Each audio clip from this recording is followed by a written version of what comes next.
Welcome, listener, to another edition of the Coco and Daltz podcast. We're real people doing real reviews. I'm not Coco. And I'm not Daltz. And we've got a spectacular episode here for you, listener, because all the other ones have been mediocre to this point. This one is blowing off the door. And you know it's mediocre because we only have one listener. So tell us, Coco, what are we talking about in this episode? So today we have another fresh out the oven review for you. If you are listening to this in real time, because why wouldn't you be? Today marks the release of Coming to America. Numeral 2. The sequel to the original Coming to America, which was released in 1988. So for those of you who have not seen the original, which I think at this point was only Daltz until last night. Yep. Very quickly, the original was about Eddie Murphy played Prince Akeem. He's the prince of a fictional African kingdom called Zamunda. He's got an arranged marriage going on, but he wants to marry for love. What? So he leaves Zamunda and travels to Queens, New York, because where else would you find a woman fit for a king? And falls in love with an American woman. It's a lot of different things. It's obviously the love story, but it's a culture clash between Africa and America, rich and poor, tradition and modernity. And it's also about Akeem finding himself as a young man. So in the sequel, Akeem and Lisa have been married for 30 years. They have 3 daughters, which is a problem because under Zamundan law, only a man can inherit the Zamundan throne. Old-fashioned. Wesley Snipes plays the warlord leader of a neighboring country who is going to invade Zamunda because he thinks there's no male heirs, so Zamunda is ripe for the taking, it's weak. But lo and behold, with a little bit of retconning, it turns out that Eddie Murphy had a one-night stand in Queens with Leslie Jones, which produced an illegitimate son named Lavelle. Which was not portrayed in the original movie. Right, exactly. The CGI on that was really good. You couldn't, they made Eddie Murphy and Arsenio Hall look like 1988 Eddie Murphy and Arsenio Hall. Well, they don't look all that different, actually. Yeah, that's true. So Eddie Murphy and Arsenio Hall, who plays his best friend Semi, they go to Queens. They get Lavelle and his mother, Leslie Jones, and his uncle, played by Tracy Morgan. They bring them back to Zamunda, and they give Lavelle Prince lessons, and things kind of fall apart after that, but I don't want to spoil it too much because I know Daltz does not like spoilers, so... Well, there's not really any spoilers in this kind of movie. Yeah, that's true. It's not like somebody came out of the closet and is like, I did it with him. Right, I'm the murderer. This isn't Murder Among the Mormons, and I'm letting you know who murdered the Mormons. Right. So, do you have anything you want to add to that, Daltz? Or no. Do you just want to go into your review? Well, I want to clarify here 2 things. First of all, Coming to America and Coming to America. So if you're not somebody who, if you're somebody who is visually impaired, you're not going to understand that this is a sequel. Yeah. Because Coming to America, the first one was TO in the middle, and this one is the number 2 in the middle. So just one point there. Coming to America, like we're real people with real reviews. Right. Yeah, exactly. You got to enunciate. You got to see it. You got to, it's visual. So anyway, that's a really small point. The second point is that we watched the first one last night, as Coco said, I think, because I had never seen the original before. Even my cousin, who was born in the year that Coming to America was released, has seen Coming to America. Right, which she pointed out on our Facebook page to me, by the way, which thanks for that. And we love you, Hannah. We do. And the fact that I wanted to point out about that was I know why I didn't watch the original. Aww. So the original was not very good, I thought. The pacing was not great. And I know that I'm verging on like sleeping on the couch territory here, but it was painful to watch. It was a pretty harsh movie. The best parts of that movie were when the guys dressed up as other guys. When Arsenio Hall and Eddie Murphy dressed up as the barbershop guys and the crazy preacher. And the sexual chocolate guy. And the sexual chocolate singer, which was like all that stuff was great. Like it's almost like the penguins from Madagascar, which I know you're not familiar with, but the animated movie, the penguins got their own movie. They were so great in the Madagascar movies that they got their own movie. I think that that's what they should do with these guys, is just give them their own movies, like these characters, because they were fantastic. And they all returned to the sequel. The sequel was much better than the original. What? Because, well, just for modern sensibilities, the pacing was good. Yeah, the pacing was good. I agree with that. Yeah, and the shots, like the way that the shots were in the original, they were so painful to watch because it was lingering and lingering and lingering, and it's just because the way we've been conditioned to modern movies, right? Like the original was made in 1988, so everything was different in those days. But it just was so hard for me to watch, and that was directed by John Landis, a white guy. The sequel was directed by Craig Brewer, is also a white guy. But Craig Brewer worked with Eddie Murphy in Dolomite. My Name is Dolomite. So that was a winning combination. So that explains why those two guys worked. And I thought that this actually came together pretty well. There were some really good belly laughs. I mean, it's essentially, to me, because I loved Eddie Murphy in 48 Hours. I loved him in Trading Places, and I loved him in Beverly Hills Cop. And then this came along, and it was sort of like, for me, it was like the jumping of the shark in Eddie Murphy's career, because then he went on to like Nutty Professor and did all these like movies and the Nutty Professor is the same sort of idea where he's playing all these different roles, and he's so good at it, but it doesn't really make for a movie. It makes for sort of like a glorified SNL sketch to me. Which would make sense because that's where his comedy roots are, right? But I thought that this was good. And again, this is like when you're watching this kind of movie, you know what you're getting into. You're not getting into The Irishman or anything like that. Like this is like in and out and some belly laughs and let's make fun of everybody. It was good to see everybody back again. Yes. And but I have more to say, but I want to ask you, Coco, what you... Well, I have a lot to say. Okay, so you go ahead. Yes, you please do say. Okay, so this is the original is one of my top 10 all-time favorite movies. When we rewatched it last night, that's the first time I've seen it in several years. It wasn't as funny as I remember, but I have 33 years of affection for that movie. Like, it's a lot of nostalgia. I grew up watching it all through middle school, high school, college. I love that movie. There were some things I liked about it. Like Dalt said, it was really good to see all the characters back. I love that they brought the barbershop guys back. I love that they brought Cleo McDowell back. There were also some cameos that were really funny, like Morgan Freeman was in it. There were really solid laughs. However,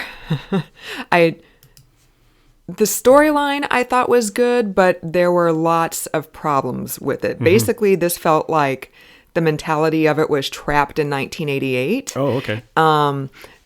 Because there was... So Leslie Jones' character, Mary, in the retcon... Explain retcon for people who don't know what retcon is, like me.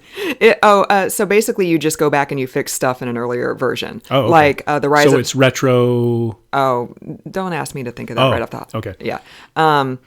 So in the retcon scenes when it's 1988 and they're in the Queen's Club, Leslie Jones basically drugs Eddie Murphy and has sex with him. And I'm like, that would have flown in 1988. But today, that's not really cool. Like, if it were a man roofieing a woman and having sex with her. Oh, yeah, right. Like, we would never let that fly. We'd be outraged, yeah. Yeah, so why is this cool when it's a woman doing it to a man, even though it's played for laughs? And then there's another scene close to the end with circumcision that's played for laughs, and that was kind of problematic as well.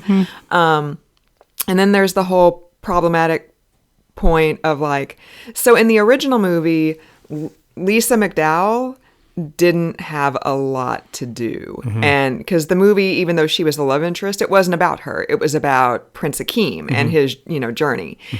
But they tried to give her some feminist window dressing. Like, she's a career woman. She's in a relationship, but the guy wants her to quit her job, and she doesn't want to do that. And then he and his father kind of try to force her into an engagement. And she's angry, and she says, the next time you and my father try to plan my life, why don't you let me in on it? So she's... Even though she doesn't do a lot and the character really isn't fleshed out very well, like, she's still kind of presented as, like, a more modern woman.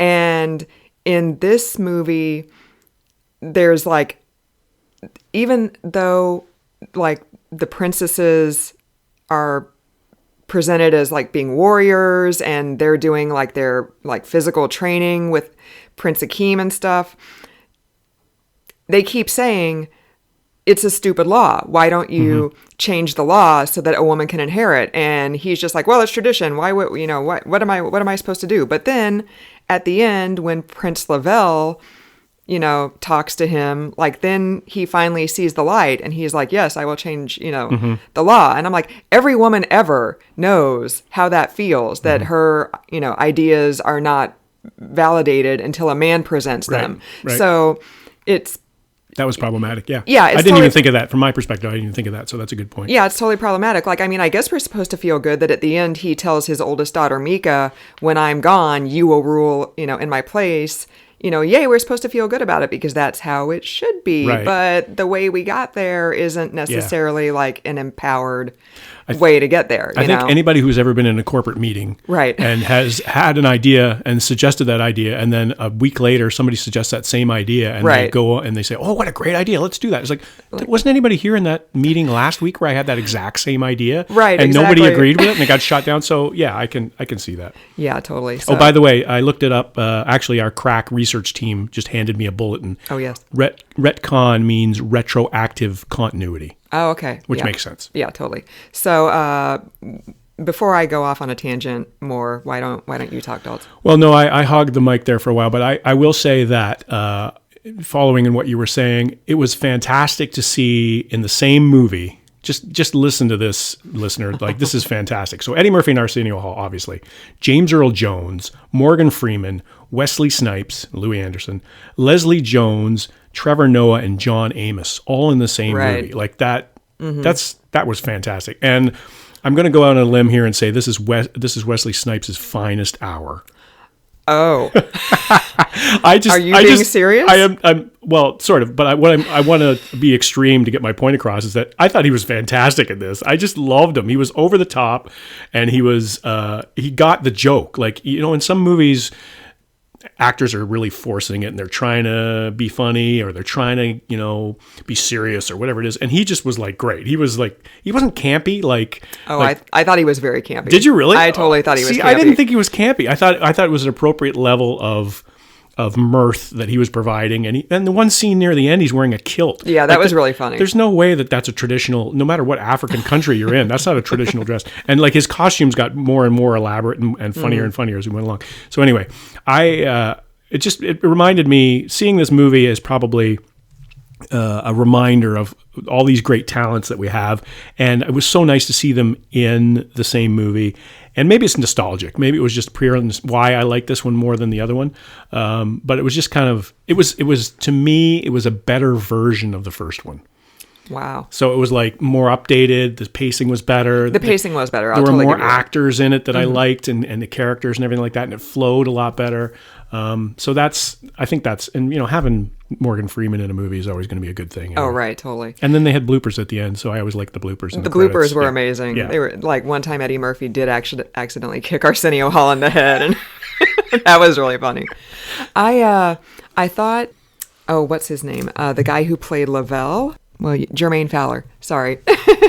He did a really good job. I really liked his performance. I thought they kind of gussied him up a little bit to look like Killmonger, Michael B. Jordan from Black Panther. Like they gave him the same hair and he was kind of dressing the same a little bit. So, but I liked his performance. I thought he and Eddie Murphy did a really good job playing off each other.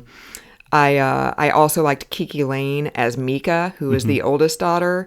She unfortunately did not have a lot to do. I wish they would have given her more to do than just like kick Wesley Snipes' ass and glower. Because I thought she and Jermaine Fowler, like once they finally kind of thawed toward each other, because obviously you can understand like you're the oldest child, and then you know even irrespective of I think I'm going to inherit the throne of Zamunda. If you're even just a regular kid and suddenly this new kid comes in who's your, you know, father's long lost child, like you're probably going to have a hard time adjusting to that. So I thought that once Kiki Lane's character started to thaw a little bit toward Lavelle, she and Jermaine Fowler did a really good job of playing off each other. So I wish we could have seen more of that. Like, it was a 2-hour movie, and like Dot said, it didn't really feel like 2 hours, but I would have liked to have seen more of those characters together. Like Mika and her father, Lavelle and his father, Mika and Lavelle together. Like, I thought those were all really good relationships that were portrayed. But Queen Lisa, she was once again not really given a whole lot to do. Right. I mean, she got drunk with Leslie Jones a couple times, which was really funny because Leslie Jones is always hilarious. So it's, once again, like, Lisa's just kind of off to the side, just not really doing a whole lot. Almost like eye candy in some ways. Yeah, totally. I should also mention, I mentioned the names off the top, and then I scrolled down on my page, and there's also Tracy Morgan, of course, is in this. Salt and Pepper. In Vogue. And In Vogue, and Rick Ross, and there's also a John Legend scene at the end that's worth sticking around for after the credits. So it's almost like Eddie Murphy's like, okay, who are all the people that I want in a movie? And what movie can I get them in that I can, could it be Beverly Hills Cop 4 or something like No, let's make Coming to America a sequel. So it just, there's some problem. The problems that I thought were existing in the first one. So there's a couple of sequences in the first one where they're doing the African dance, and the African dance seemed to go on forever. I mean, it was a beautiful thing, but it seemed like it was a good 2 minutes long or something like that, which is a long time on screen. In this particular movie, in the sequel, the dances were much tighter, and they were much more plot turning and things like that. So they're more pivotal in that way. So they seem to make more contextual sense to me. And it's just like those kinds of things that the characters are all kind of the same. Eddie Murphy was funnier in the first one, I thought, than he was in the second one. Arsenio Hall was in the first one a lot more than he was in the second one, and especially as Semi, not just the other characters that he plays. Right. Like in this second one, he was hardly in it really as Semi. He was mostly in it as the other characters. But it was just it's one of those movies, listener, that we don't have a lot of really good comedies out there anymore. Right. And I think that this is a fine comedy. I don't think I would do the double bill like we did. I think you could get away with just watching the second one, because the second one is essentially a newer version of the first one with, trying to find true love as opposed to, arranged marriages and that sort of thing. There are some jokes that are lifted word for word from the first Right. movie. Right. So, and there's some scenes that are listed Yeah. too, because they do some flashbacky things, and as you can imagine, so you don't really need to watch the first one if you're born after 1988 and you're like, we don't have a VHS machine. I don't know how we're going to how are we going to watch it? I don't know. Can you stream it? I don't know. What's streaming? What is that? I don't know. So what would you give it, Coco, out of on your letter grade? So the original, I would give an A-. Like I said, not as funny as I remember, but still, I've got 33 years of established affection for this movie. Still extremely funny. That's a top 5 for you, right? Or is it a top 10? Top 10 for Yeah. sure. This movie, the sequel, the nostalgia factor is great, and I think at the end, like the last scene that was like 5 or 10 minutes, it's like a wedding like reception. I really enjoyed that. There were definitely some good laughs in it. It didn't feel like 2 hours long, but the plot was just okay. It wasn't great. Like I said, there were the problems with the feminism and the rape, and I feel like for 33 years, this isn't what I would have hoped it would have been. Oh yeah, so it was like, a disappointment for you. It was disappointing. It wasn't like I'd give it an F. I'd probably give it like a B-. You're a high grader though. Yeah, I'm a high grader. Yeah. I did see a headline a week or two ago that Eddie Murphy said he had resisted making a sequel for so long because so many people love that movie so much, and he didn't want to ruin their memories of their childhood. And there's even a scene in this movie where they allude to that, like, why do you have to make a sequel? The sequel's never as good, So that's there were enjoyable parts, there were problematic parts. Like it's a bit of a letdown to me. That's too bad. I'd give it like a B-. Okay, well, I would give the original. I wasn't prepared to grade the original because I didn't want to. You don't have to grade the original. I don't want to. I just want to give them a scale of what I like versus Well, I'd be sleeping in the car probably because that's one of your top 10 movies, and I don't want to grade one of your top 10 movies, but I will anyway because listener needs to know these things. I'd probably give it about a 5 out of 10, and the second one, the sequel that we just watched, I'd probably give it a 7. or maybe a 6.5 because it was good. It was fine. There were some dead spots in it, but overall it's a decent comedy. And I think it's also, I'm grading against the competition here because there's just not a lot of really good original comedies out there, which is a shame. So when something like this comes out, or Eurovision, which we really liked, Right. like an actual good comedy that's got some interesting writing and characterizations and all that sort of stuff, it stands out. So I give it. I guess because the competition is poor, I give it a high mark, which is a sad statement in itself. Oh, that's too bad. Yeah, so I'm sleeping on the couch, listener. No. After grading Coming to America as a 5, but No, that's fine. You're entitled to your opinion. thank you, dear. And listener knows that we always watch what I want to watch, and you get stuck watching things that you wouldn't necessarily watch. So I can't make you sleep on the couch when I dragged you kicking and screaming into watching this. Well, legit listener, I've been so excited for this movie. Like, as soon as they announced it was going to happen, and then when they announced when the premiere date was, I put it on the calendar. I'm not lying. And it shows you what kind of a Debbie Downer I am, that I'm like, yeah, that movie in 1988, it wasn't very good. I had all this time to watch it. I know.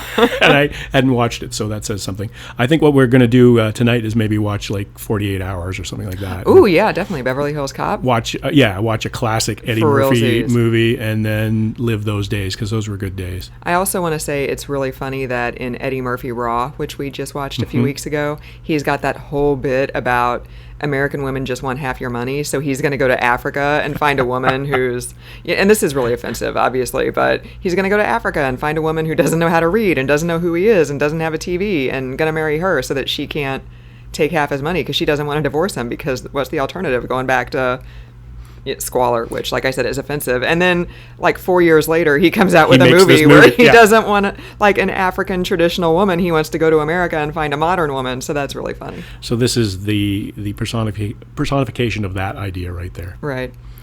Well, thank you, listener, for joining us once again. We appreciate your following us and sharing us and liking us and contributing all that money to the GoFundMe account that we have set up. This is why we've been able to do 125 episodes. Wow. Over 3+ years. Wow, So- and we're getting more and more popular as the numbers are telling us. But you're not supposed to laugh at that. That wasn't actually sorry. funny. We can cut that out. That wasn't the funny part. We can cut that out.